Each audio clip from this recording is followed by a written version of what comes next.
So, recap muna tayo sa round 1. Ang sabi ni Mary Jane, number 2 daw. Si Miss Pop naman, number 2 daw ang celebrity singer. Si Sir Martin naman ay number 3. Ay, magkaiba pala sila ng sagot. Magkaiba ng sagot? Hindi sila magkasundo. Lagi Martin! talaga kayong hindi magkasundo, sir.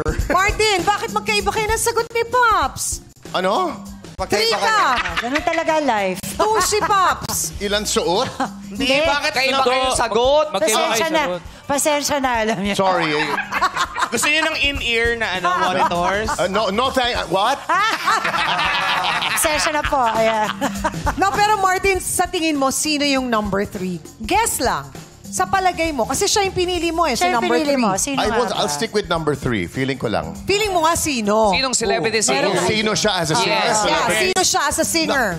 As a singer, I don't know. But I know she's a singer. wala. Well, I think it's a kung she. sino. So, Yes. yung 1 and 2 hindi singers? Singer, lahat sila singers.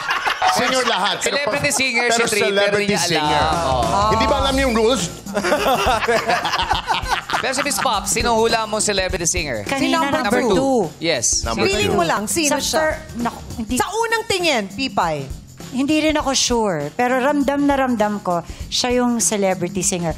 Doon sa round 1, ha? Ito, Sa round 1. Pero number 2, parang anak ko eh. Oh? Anak mo? Si KZ, May Tandingan. iba ka anak?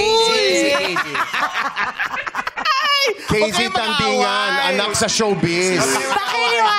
Mabuti pa. Surprise! Mabuti pa tumuha.